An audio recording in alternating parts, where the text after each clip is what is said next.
안녕하세요. 저는 딸 하나를 둔 30대 이혼녀입니다.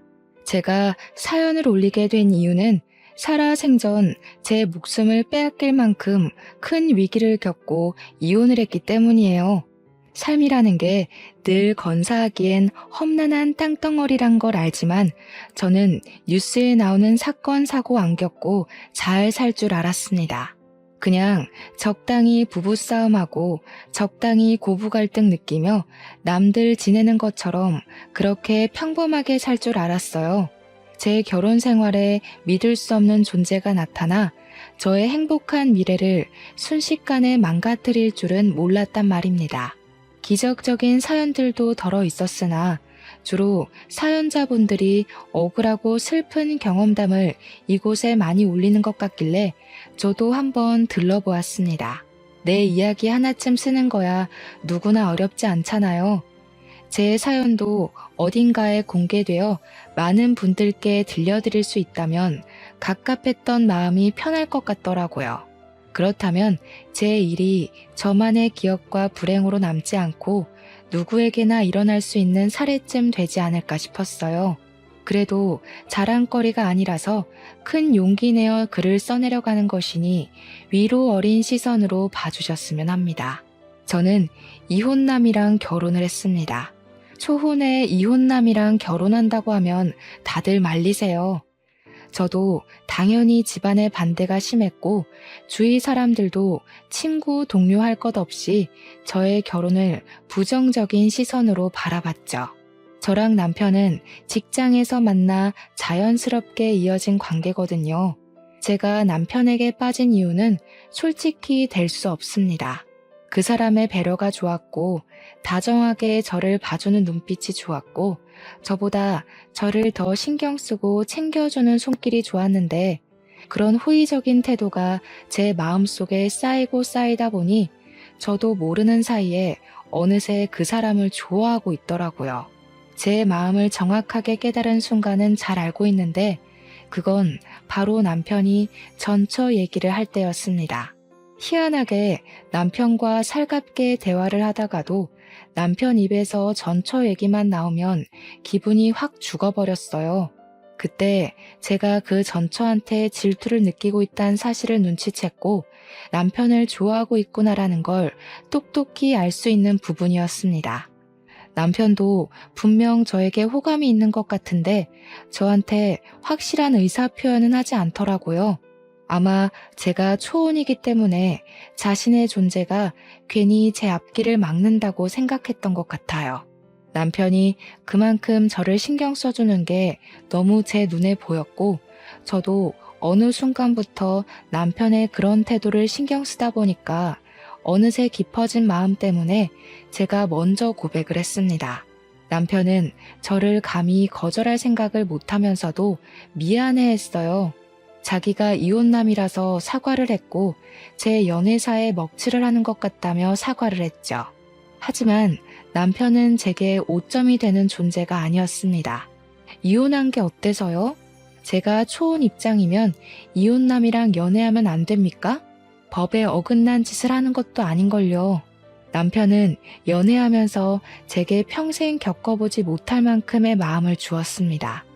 이런 건 이혼남이 아닌 미혼 남자친구한테서도 느껴보지 못했던 사랑이었어요. 그때만 해도 마음의 크기와 태도는 이혼을 했고 안 했고로 나눠지는 것이 아니라 그 사람의 됨됨이와 진실한 감정으로 만들어지는 거라고 생각했습니다. 저는 남편과 혼전 임신을 하게 되었어요. 어차피 저희가 결혼 전제를 생각하고 있던 터라 임신을 축복으로 생각했고 망설임 없이 바로 결혼식 날짜를 잡았죠. 남편이 다정했던 것만큼 시부모도 정말 자상하고 좋은 분들이었습니다. 저는 시집 잘 갔다는 생각을 했을 정도로 고생 없이 지냈어요. 시부모가 먼저 배려를 해줘서 저희는 갈등 없이 분가를 진행하기도 했었어요. 그리고 제가 출산을 할 때까지는 시댁과 남편에게 최고의 대우를 받았습니다. 시모가 굳이 저희 집을 찾아와 임신에 좋다는 몸보신 음식을 많이 만들어 주었고 남편도 제가 뭐 입만 다시면 이것저것 챙겨주면서 늦은 새벽까지도 편의점을 뱅뱅 돌았어요. 이런 집안을, 이런 남편을 누가 이혼 집안이라 욕을 하겠습니까? 초혼끼리 결혼을 한 제 친구들도 시댁이랑 남편한테 이런 대접은 못 받았답니다. 제가 아기용품 돈 들인 거 없이 시부모가 잔뜩 해주고 남편이 산책할 겸 친구들 만나서 놀다 오라고 용돈까지 준다고 하면 제 친구들이 더 자지러져요. 저 때문에 제 주변 사람들은 이혼한 사람들에 대한 편견이 조금 줄었었죠. 그야말로 저는 출산을 하기 전까지 최고로 행복한 며느리였고 최고로 사랑받는 아내였습니다. 하지만 역시 결혼이랑 풍습은 사람의 인간성을 제대로 밝혀주는 도구인 게 아닌가 싶어요. 다들 이혼을 하는 데는 그만한 이유가 있는 거라고 하잖아요. 물론 억울하게 이혼당한 멀쩡한 사람들이야 널려 있겠죠. 제가 말씀드리고 싶은 건 이혼 사유를, 이유를 제 눈으로 직접 보고 제 귀로 직접 듣기까진 배우자의 말만으로는 신뢰해선 안 된다는 걸 이번 기회에 알게 되었다는 거예요.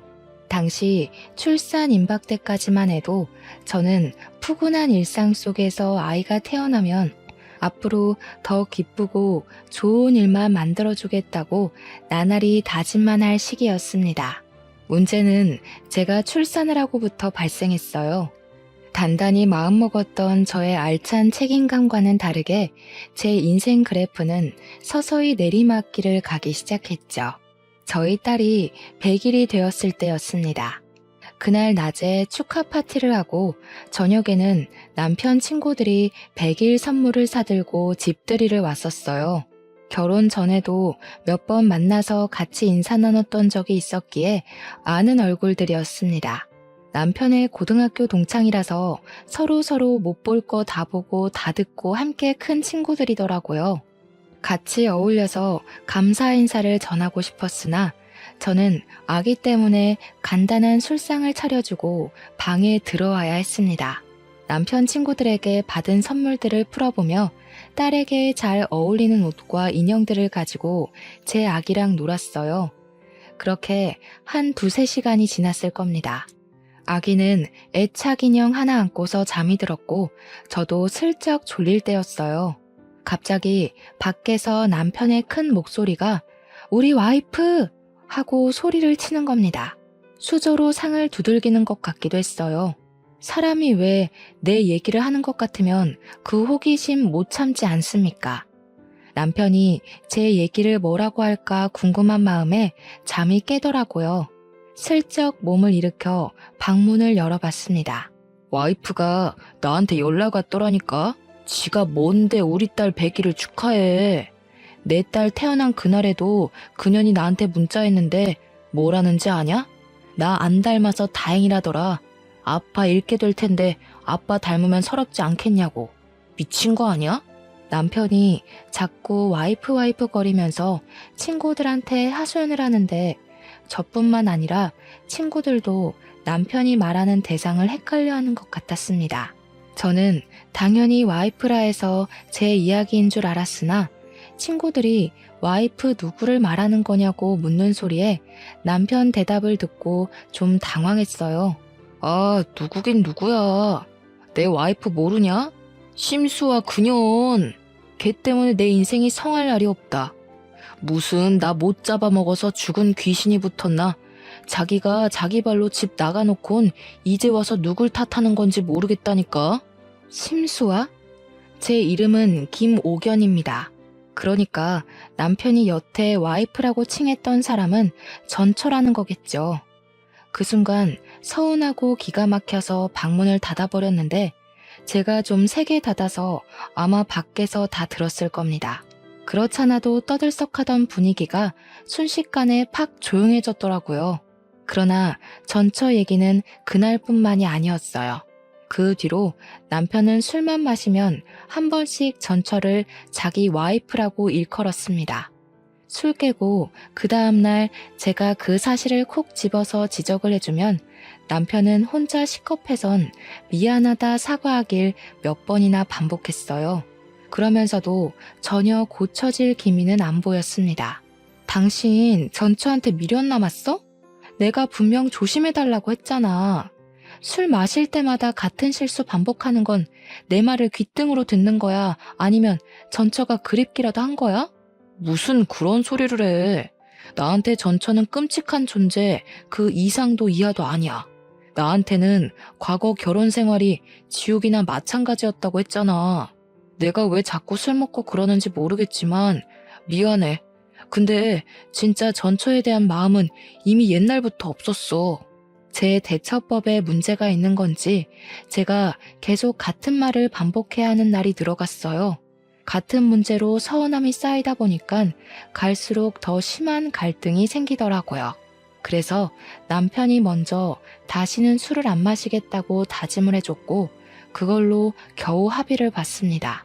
물론 남편은 한번 갔다 온 사람이니까 와이프라고 부르던 전처를 착각하고 또 그렇게 부를 수 있다고 이해는 해요. 하지만 그게 술 먹을 때마다 반복이 된다면 좀 곤란하잖아요. 그것과는 별개로 저만 스트레스를 받는 거고요. 남편은 알아서 입 싹 닫고 군말 없이 금주를 하겠다고 해주니 저도 그쯤에서 한 발 양보해야 했습니다. 그렇게 시간은 또 좀 평화롭나 싶었어요.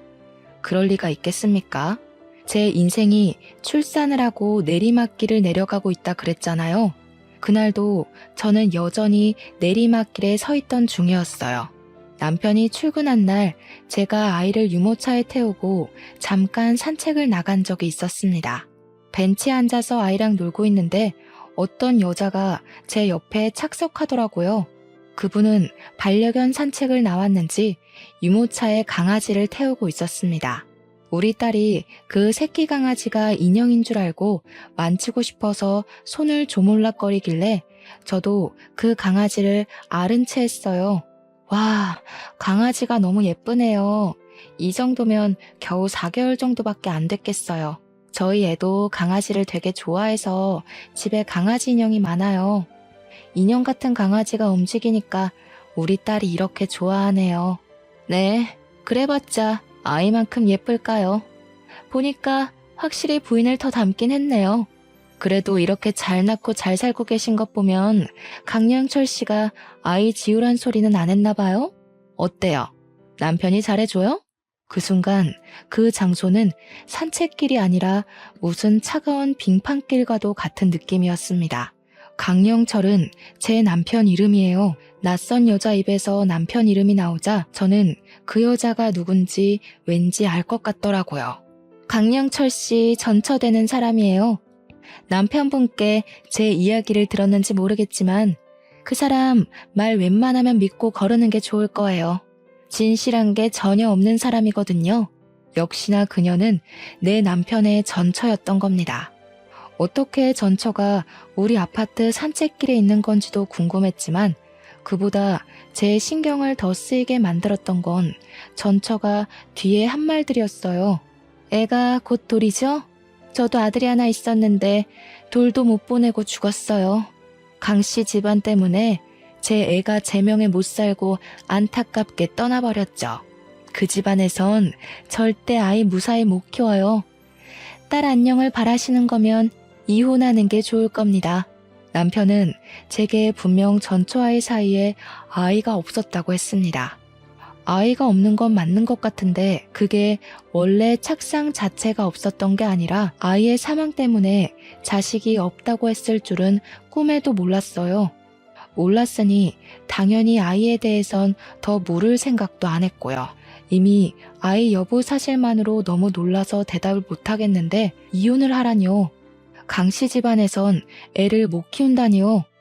전혀 이해할 수 없는 말을 하는 전처의 발언에 저는 기분 나쁜 표를 내고 말았어요. 지금 무슨 말을 하고 싶은 거예요? 제 남편의 전부인 된다는 건 잘 알겠는데요. 아이를 잃은 건 정말 유감이지만 저한테 이런 말을 할 이유는 없다고 보는데요. 혹시 저희 집 뒷조사라도 했나요? 어떻게 찾아와서는 저한테 이런 말을 하는지 모르겠네요. 기분이 좀 나빠서요. 그만 가볼게요. 돌 때까지 애 간수 잘하세요. 시부모한테 맡기지 마시고요. 자식 조종하는 부모나 부모한테 조종당하는 자식이나 쓰레기인 건 매한가지예요. 그런 쓰레기들 때문에 자식 잃어보지 않아서 모르시겠죠. 그래서 미리 경고하는 거니까 딸 지키고 싶으면 정신 똑바로 차리세요. 자꾸 찝찝한 소리를 해대는 전처에게 화가 나서 내가 그만하라고 소리를 질렀더니 거기에 우리 딸이 놀라서 울고 전처는 제게 고개만 까딱 인사하고 사라져버렸습니다. 정말 어딘가 모르게 섬뜩하고 기분이 나쁜 여자였어요. 그 이후 저는 산책도 더 못하고 집에 돌아와 버렸고 그날 남편 퇴근하기만을 기다렸다가 전처에 대해 물어봤습니다. 도대체 그 사람 뭐야? 왜 당신 전처가 왜 우리 아파트 마당에서 보이는 건데 왜 나한테 그런 이상한 소리를 하고 우리 애를 갖고 협박을 하냐고. 근데 당신 애가 있었어? 그 여자 말론 아들 있었는데 죽었다고 했어. 대체 내가 들은 게 다 뭐야? 저도 남편을 기다리는 시간 동안 너무 답답하고 무서워서 이것저것 질문을 던졌더니 남편이 급하게 사색이 되면서 전처에 대한 행방만 묻더라고요. 행방은 저도 모르죠. 몰라서 이렇게 당신한테 묻는 거 아니냐고 하니까 남편은 별다른 변명 없이 앞으로 산책 나가지 말라는 말만 하고 제 의문을 풀어주진 않았습니다. 제가 집요하게 물어도 평소와 다른 모습으로 버럭 성질만 부릴 뿐 그 전처를 이상한 사람 취급만 했어요. 정신병자 수준으로 이상한 여자니까 앞으로는 우연히 마주치더라도 그 어떤 얘기도 듣지 말고 자리를 뜨라는 것만 지시했습니다. 제가 보기엔 아무래도 남편이 전처 일에 대해서 뭔가 숨기는 게 역력한 눈치였어요. 남편의 저런 초조한 모습은 결혼하고 처음 보는 모습이었습니다. 그래서 저는 며칠 뒤 애를 데리고 시댁을 찾아갔어요. 돌잔치 얘기를 의논하러 갈 겸 남편이 풀어주지 않은 제 궁금증을 해결하기 위해서요. 그런데 어머님, 남편 전처 말인데요. 아이가 있었다고 들었는데 혹시 무슨 사고가 있었나요? 다른 건 아니고 얼마 전에 저희 아파트 앞에서 전처되는 분을 만났거든요. 어딘가 모르게 남편한테 앙금이 있는 것 같아 보여서요. 제 말을 듣고 놀란 시모는 들고 있던 찻잔을 놓치며 발에다 뜨거운 차를 쏟았습니다. 제가 더 놀라서 허겁지겁 휴지를 뽑아 시모를 챙겨드렸는데 그 와중에도 시모는 제게 전처에 대한 질문만 물을 뿐이었어요. 그러면서 옆에 앉은 시부는 전처 욕을 하기 시작했는데요. 그년이 기어코 나타나지 말라니까 어른 말을 귓등으로 쳐듣네. 그래서 새아가는 그년을 산책 갔다가 마주쳤다고? 그년은 그런 부자 동네에 기웃거릴 사람이 못 돼. 이거 분명 일부러 찾아온 거다. 내 인연을 확 그냥. 대체 그 여자가 무슨 생각으로 거길 왔다니? 기가 막히고 코가 막혀서 말도 안 나오네. 또 그런 일이 있거든 절대 상종하고 있지 마라. 경찰에 확 신고를 해버리던지. 그 악랄한 것이 어쩌자고 우리 애들 앞에 나타났대? 제게 시가 사람들은 그저 좋은 분들이었는데 전처 얘기만 나오면 남편도 그렇고 시부모도 그렇고 다른 얼굴빛을 드러냈어요. 도대체 뭘까? 이러니까 전처의 존재가 더 궁금했습니다. 남편 말대로 전처가 정말 정신나간 사람이라서 이혼을 하고도 그렇게 앙금이 남아 복수심을 갖고 있는 건지 이 좋은 사람들의 속을 뒤집어 놓을 정도로 정신에 문제가 있는 건지 뭐든 알고 싶었어요. 그런데 다들 제게 수상쩍은 태도만 보여줄 뿐 제대로 알려주는 사람은 아무도 없었습니다. 그럴수록 제 마음속 불안은 커져갈 수밖에 없었어요. 시댁이랑 남편이 초조해할 정도로 전처가 정신나간 여자라면 전처가 제게 했던 말이 단순한 시기는 아닐 거잖아요. 그렇다고 다시 전처를 만날 수도 없는 격이 아닙니까? 시부모 말 들어보면 전처 형편이 안 좋은 것 같은데 그런 사람이 단가 40억대 아파트에 살고 있지도 않을 거고요. 그날 전처가 정말 저를 일부러 찾아온 거라면 당연히 저 또한 이 숨겨진 실상을 알아야 될 의무가 있다고 생각했습니다. 하지만 그 사이 저는 아무것도 알아내지 못했어요. 제가 무슨 탐정도 아니고 탐정을 쉽게 고용할 용기도 없었고 남편한테 한 번씩 물어본 것 말고는 노력해서 은밀하게 정보를 캐낼 만큼 여유가 있는 것도 아니었습니다.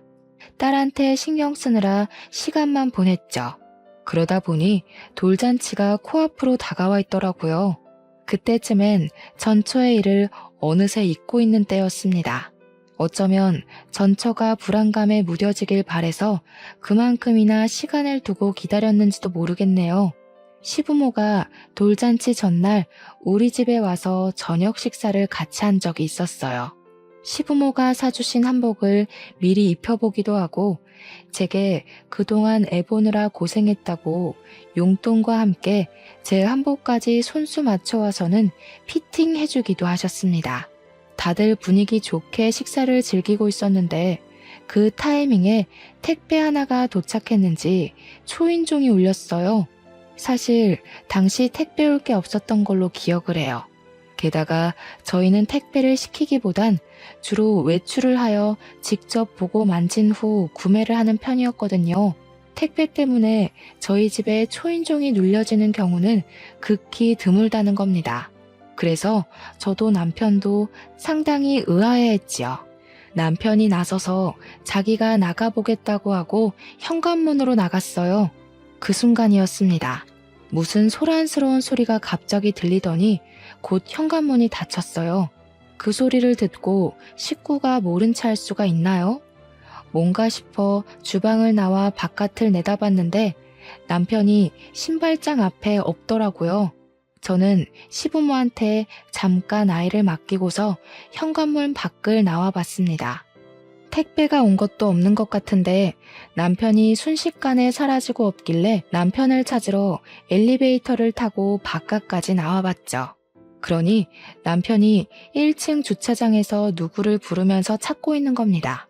남편한테 쫓아가서 여기서 뭐 하냐고 했더니 남편이 저를 보곤 깜짝 놀라더라고요.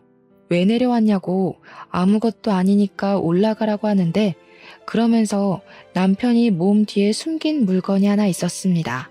아무래도 아무것도 아닌 게 아닌 것 같아서 남편한테 숨긴 걸 내놓으라고 진지하게 말했어요. 남편이 머뭇거리길래 제가 빼앗듯이 그걸 쥐었습니다. 아주 두툼한 우편물이더라고요. 그 안에는 웬 아기 사진들이 잔뜩 있었습니다. 당연히 저는 모르는 남아였는데 남편만 이 사진에 유독 민감한 반응을 하더라고요. 남편의 수상한 태도가 제게 답을 알려주었어요. 이 사진 속 아이가 남편과 전처의 아들이라는 걸 눈치챌 수 있었죠. 이게 뭐야? 그 여자가 보낸 거야?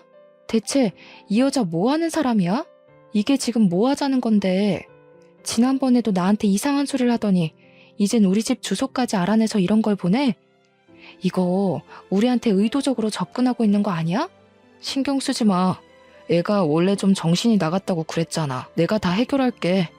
부모님만 두고 내려오면 어떡해. 애 울면 어쩌려고. 금방 따라 올라갈 테니까 얼른 가. 이걸 어떻게 신경 안 써. 잊을만 하면 그 여자가 나타나서 스트레스 받게 하는데 하루 이틀도 아니고 무려 시간을 두고 계속 이러고 있잖아. 이 정도면 이거 문제 있어도 단단히 있는 거야. 혹시 뭐 캥기는 거 있어서 말 못하는 거니? 아무것도 아니라니까 그러네 자꾸. 전처 얘기가 우리 관계에 낄 이유가 없어서 쓸데없이 입 놀리기 싫은 거라니까. 제발 당신까지 나 열받게 좀 하지 마.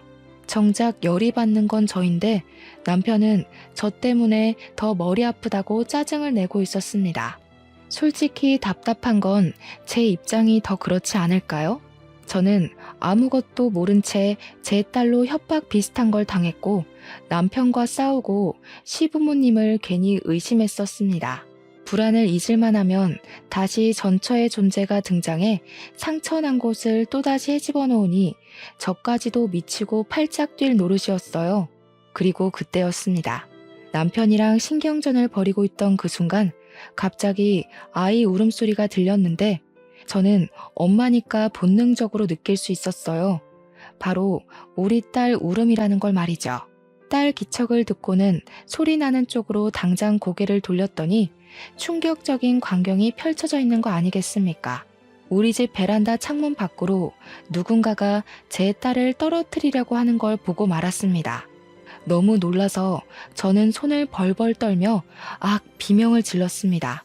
다리에 힘이 풀려 중심을 잃었고 저를 급히 부축하던 남편도 우리 딸이 처한 광경을 목격하곤 크게 언성을 높였어요. 남편이 쌍욕을 하면서 심수와 어쩌고 저쩌고 하는 것 보니 저게 전처의 짓이라는 걸 알 수 있었습니다. 남편은 제대로 일어서지 못하는 저를 두고 급히 집으로 뛰어들어갔어요. 저도 죽을 힘을 다해 남편 뒤를 따라갔죠. 저희 집은 겨우 4층에 위치해 있었습니다. 평소에는 금방금방 다니던 엘리베이터가 그날따라 너무 느리게만 느껴지더라고요. 1초가 지날 때마다 심장 박동이 미친 듯이 빨라지는데 딱 숨이 막히기 직전 엘리베이터 문이 열렸어요. 저는 내내 눈물로 범벅된 얼굴로 떨리는 가슴을 부여잡고서 발만 동동 구르다 내렸습니다. 집에 다급하게 도착했을 때는 이미 전처가 도망가고 난 후였고 딸은 시모 품에 안겨 있었어요. 저는 그 순간 시부모에게 애 맡기지 말라는 전처의 말이 떠올랐습니다. 어머님, 우리의 이리 주세요. 앞으로 우리 애한테 되도록 손대는 일 없도록 해주셨으면 해요. 오늘 배웅은 못 해드리겠네요. 안녕히 가세요. 저는 당장 시모 품에 있는 우리 딸을 빼앗았고 울고 있는 애를 꼭 안으면서 좀 전까지 놀랐던 마음을 진정시켰습니다. 시부모가 제 돌발 행동에 많이 충격받은 듯 했어요. 그러거나 말거나 저는 우리 딸 잃은 줄 알았던 마음 때문에 모든 게 너무 무서워서 방으로 들어가 버렸습니다. 그 이후는 남편이 대충 시부모 달래서 집에 보내는 것 같았어요. 당장 다음 날이 돌잔치였는데 이게 무슨 재앙인지 모르겠더라고요. 저는 그날 밤 남편을 원망하면서 내내 두려웠던 마음을 토로하며 목소리를 높였는데요. 나 더는 못 참아. 우리 애가 사고 날 뻔했어. 그런데도 당신이 나더러 상관없으니까 빠지라고 한다면 나 당신이랑 이혼할 거야. 그러니까 대체 뭐 때문에 전처가 아직도 이 난리인지 말해. 그 여자가 뭔데? 왜 우리 애한테 그런 짓을 하는 건데? 이유가 있을 거 아니야. 당신은 알잖아. 제가 너무 득달같이 달려들면서 서럽게 우니까 남편은 결국 과거의 일을 얘기해 주었습니다. 이혼 얘기까지 하니까 남편도 더는 감출 수 없는 부분이라고 판단했겠죠. 남편이 해주는 말들은 일반 상식선에서 이해하기 벅찰 만큼 충격적인 내용들이었습니다. 남편은 전처랑도 혼전 임신을 했다고 했어요. 그러나 전처가 유흥에서 일하던 여자였던지라 시부모의 결혼 반대가 심했고 남편도 전처랑 결혼까지는 원하지 않았다고 했습니다. 그래서 남편이랑 시부모가 전처한테 애를 지우라고 권유도 했었대요.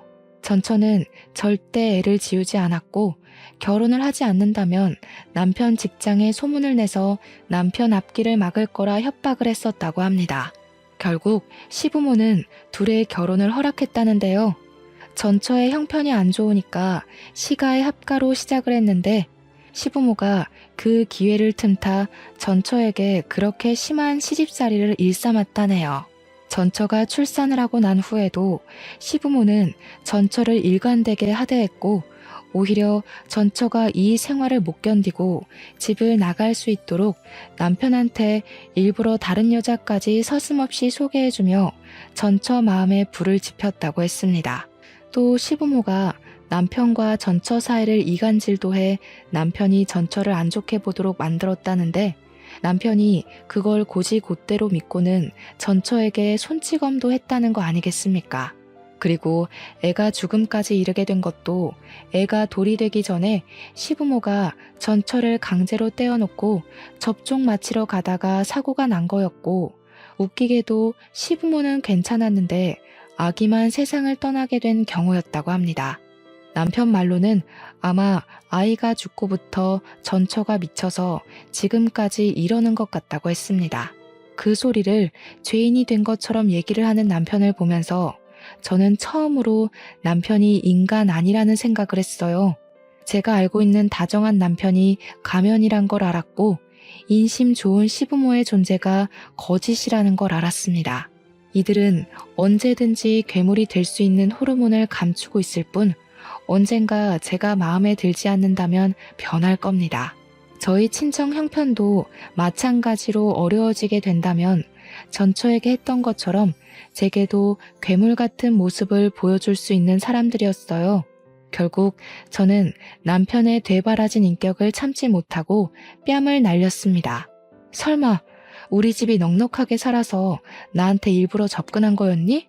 네 전처가 가난한 술집 여자라서 어머님 아버님이 쫓아낸 거라면 나는 어머님 아버님이 좋아할 것 같은 집안이라서 계산적으로 접근했단 말밖에 더 돼?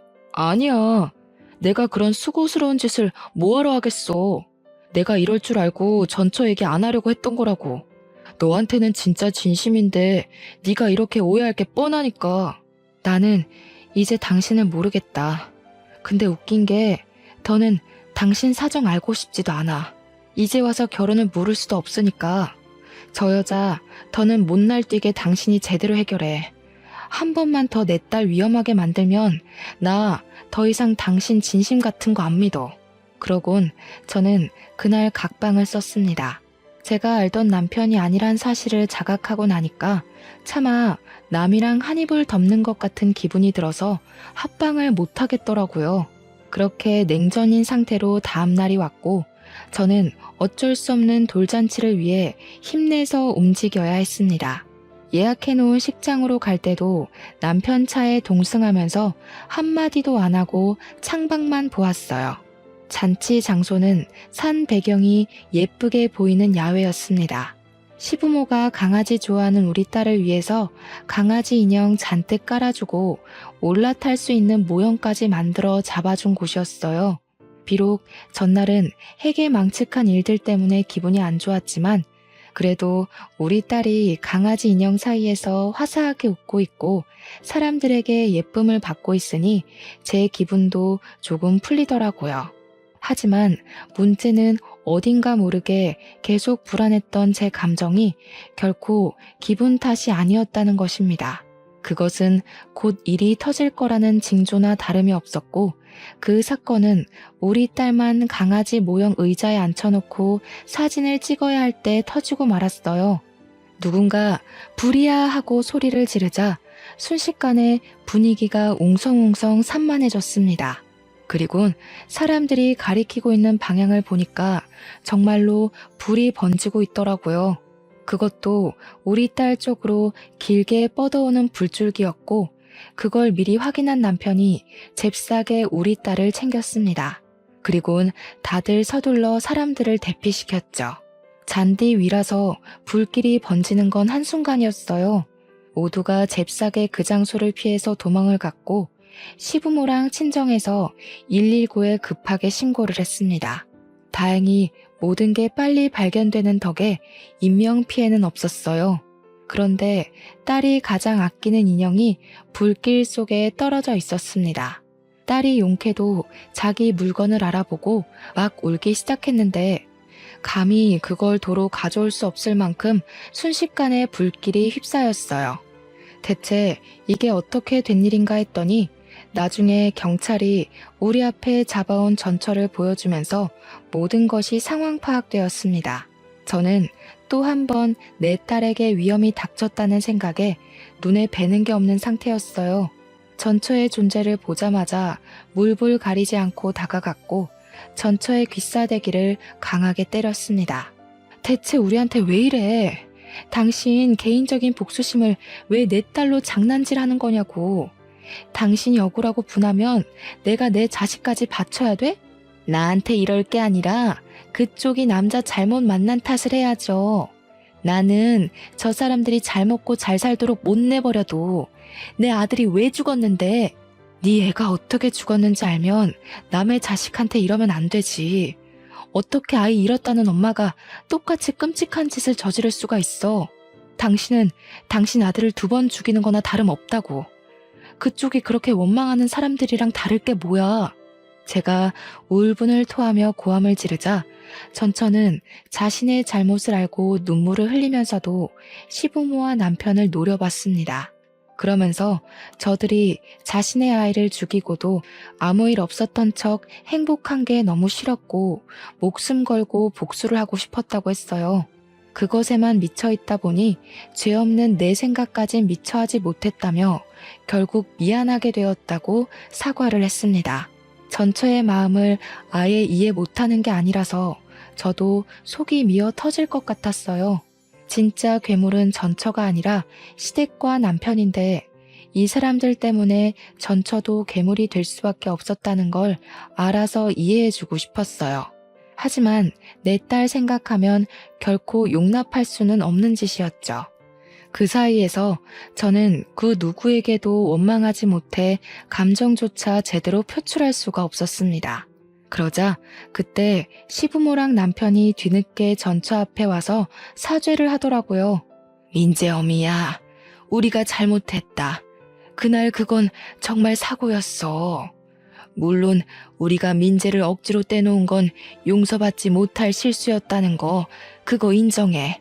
그렇다고 죄 없는 내 손녀가 어른들 복수 때문에 피해보는 건 아니지 않니? 제발 그만해라. 너 때문에 우리 충분히 피말랐어. 그래, 복수를 할 거면 나한테 해. 네 눈에 띄지 않게 살려면 나 진짜 찍소리도 안 하고 얌전하게 지낼 수 있어. 그러니까 제발 내 딸은 건들지 마. 이렇게 부탁할게. 시부는 끝까지 전처를 외면하고 있었고 시무랑 남편이 나름 진심을 담아 사과를 했지만 저는 알고 있었습니다. 그것이 이미 늦은 용서인데다가 자기들이 살고자 하는 비굴함이라는 걸요. 그래서 전처가 그런 핑계 섞인 사과를 받아주지 않을 거란 것도 예상을 했어요. 전처는 그들에게 마지막으로 침을 뱉어주며 경찰에게 끌려가면서도 소리를 질렀습니다. 내 아들 불쌍하게 보내놓고 내 딸 내 손녀 잘도 짓거리네. 당신들 내가 절대 지옥에서 못 벗어나게 해줄 거야. 차라리 죽는 게 낫겠다 싶을 만큼 또 찾아가고 계속 나타날 거야. 아무것도 못 해보고 죽은 내 아들의 한 어떻게든 당신들 이용해서 풀어줄 거니까 매일 피말라 죽는 기분이 뭔지 느껴봐. 전처의 발언은 그 자리에 있는 모든 사람들과 공직자들에게 불쾌감을 넘어 안타까움을 안겨주었습니다. 그리고 저희 시댁과 남편은 순식간에 천하의 몹쓸 놈들이 되어버렸죠. 이 모든 광경을 지켜보면서 저는 더 이상 이 아슬아슬한 집안을 감당하기가 버거웠어요. 그래서 우리 딸의 기쁜 생일날 남편에게 이혼을 요구하고 말았습니다. 남편은 제 말에 놀라서 무슨 소리냐고 또 해명을 하기 시작했어요. 쟤 그냥 하는 말이야. 그래봤자 방아쇠로 몇 년은 깜빵에서 썩을 운명이라고. 더 이상 이런 일 없을 거야. 방금 사과한 것도 적당히 걔 비위 맞추려고 했던 거지. 나 솔직히 잘못한 거 없어. 내가 지 아들 죽였나? 자기 아들 운명이 거기까지였던 걸 괜히 우리 탓하면서 난동 부리는 거야. 이런 것도 해명이라고 하는 건지 정말 사람 같지도 않은 탈을 마주하면서 구역질이 나올 뻔했습니다. 그리고 언젠가는 이 비굴한 모습이 제게도 향할 독화살일 거라는 생각이 들었어요. 사람은 모든 걸 잃었을 때 본 얼굴이 나온다고 하잖아요. 남편의 밑바닥을 이렇게 노골적으로 확인하게 되니 그동안 자신했던 저의 판단들이 모두 잘못되었다는 걸 느꼈습니다. 저는 치밀어 오르는 우라를 참지 못하고 남편의 귀싸대기를 한 대 날렸어요. 딸을 위해서 과감히 남편을 버리기로 마음먹었죠. 당신은 그 여자한테 진심으로 사과를 했어야 했어. 다리가 절단나도록 무릎을 꿇었어야 했고 머리에 피가 나도록 쳐받고 잘못을 빌었어야 했다고. 잘못한 게 없다고? 당신이 저 여자를 만났던 거, 지우라고 협박했던 거, 시부모한테서 지켜주진 못할 망정 똑같이 괴롭힌 거, 이건 다 잘한 짓이니? 그냥 당신은 당신 자체가 잘못인 거라고. 알았어. 다 알았으니까 여보 제발 이러지 마. 왜 저 여자 일에 휘말려서 우리가 헤어져야 돼? 저 여자 말 다 진짜는 아니야. 우리가 이혼하면 저 여자 좋은 일만 시켜주는 꼴 된다니까? 한심한 새끼. 끝까지 자기가 뭘 실수하고 있는 줄 모르네. 저 여자의 죽은 아들도 어쨌든 네 새끼 아니야? 어떻게 네 새끼를 그런 식으로 말할 수가 있는지 모르겠다. 이제 보니까 정신 나간 건 저 여자가 아니라 너네 집안이었네. 아무래도 너네 집안은 평생 자식 팔자, 손주 팔자 없을 사주인가 보다. 그만 이혼하자. 모두가 제 결혼을 부러워했고 제가 대접받고 산다고 생각을 했는데 그런 분위기 속에서 이런 결과를 보여주고 말았으니 정말 수치스러웠습니다. 저 하나만으로 이 망신스러운 곤욕을 당하는 거라면 그래도 견뎌는 봤을 거예요. 그런데 저희 친정 식구마저 제 꼴을 다 목격했잖아요. 제가 이런 사람과 결혼하고자 목에 핏대까지 세우고서 친정 식구들을 설득했었단 말입니다. 주위에 남편 같은 남자 없다고, 시부모 같은 부모님 없다고 그렇게 자랑을 했는데 참 꼴이 우습게 되어버렸어요. 그래도 친정은 친정이라고 오히려 저를 걱정하는 눈빛을 보내주고 있더군요. 남편뿐만 아니라 시모까지 제게 매달려 사죄를 바라는 상황에서 저는 그만 제 입장을 꺾어야 할 때라는 걸 알았어요. 이혼한 데는 다 그만한 이유가 있다며 제 결혼을 말려줬던 수많은 사람들에게 미안하다는 말 대신 행동으로 보여줘야 했습니다. 네가 우리 딸이 진정으로 행복하길 바란다면 평생 네 아들 외롭게 보낸 죗값 감당하고 속죄하면서 살아. 너희 집은 평생 갱생 못할 짓을 저지른 거야. 나는 내 딸을 그런 소름 끼치는 집안의 핏줄로 키울 생각 없어. 네가 실수한 게 맞고 내가 그걸 안 이상 당신들은 나한테 그냥 쓰레기일 뿐이야. 저는 그대로 친정 식구들을 따라 돌아섰습니다. 저를 끝까지 붙잡으려는 남편을 발로 차버리고 친정차를 타고서 친정집으로 향했어요. 집으로 돌아가는 동안 엄마의 위로를 받으면서 얼마나 울었는지 모릅니다. 딸은 그새 얼굴에 검은 잿가루가 묻어있더라고요. 부모 잘못 만나서 겪지 않아도 될 위험을 겪은 제 딸에겐 또 얼마나 미안했는지. 제 딸이 그날 이후로 강아지를 안 좋아합니다. 움직이는 강아지를 볼 때면 기겁을 하고 울기도 해요. 겨우 2살이라도 자기 딴에는 무의식 속에서 그날의 공포를 느끼고 있나 봐요. 그럴 때마다 제 가슴은 또 한 번 찢어지고 맙니다. 결국 그동안 저의 푸릇푸릇했던 마음과 기분들은 전부 당시에 뭣도 모르고 자만했던 저만의 허상들이었어요. 지난 날이 무척 후회스럽고 제 불찰을 매번 탓하고 있지만 그래도 이번 경험 덕분에 저의 좁았던 시야가 넓어지면서 한층 더 성숙한 어른이 되긴 했습니다. 딸을 위해서 남편을 깎아내는 고통을 얻었어도 저는 우리 딸이 무사한 게 먼저기에 제 판단이 옳았다고 생각해요.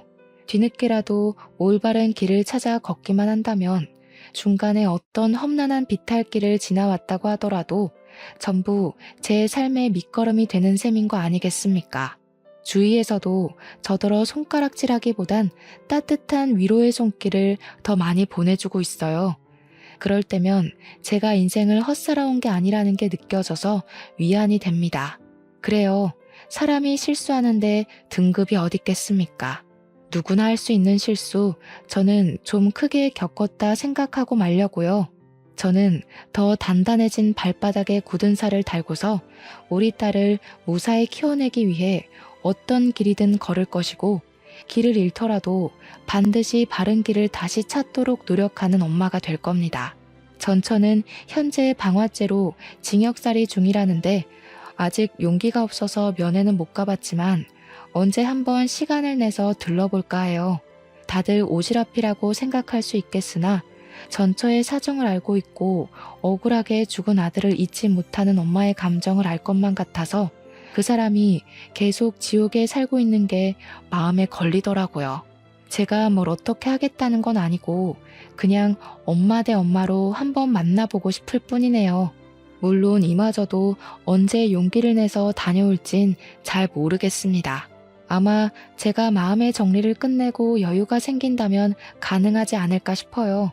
아무튼 평범하게 살고 싶었던 평범한 애엄마의 하소연을 한번 써봤습니다. 다들 무탈하고 심심한 내 시간에 항상 감사하며 지내셨으면 좋겠어요. 우리는 불운을 운 좋게 비켜가고 있을 뿐 언제 어디서 불운이 닥칠지 모를 운명이라는 걸 기억하면서 말이죠. 제 사연은 여기서 마무리하겠습니다. 들어주셔서 감사합니다.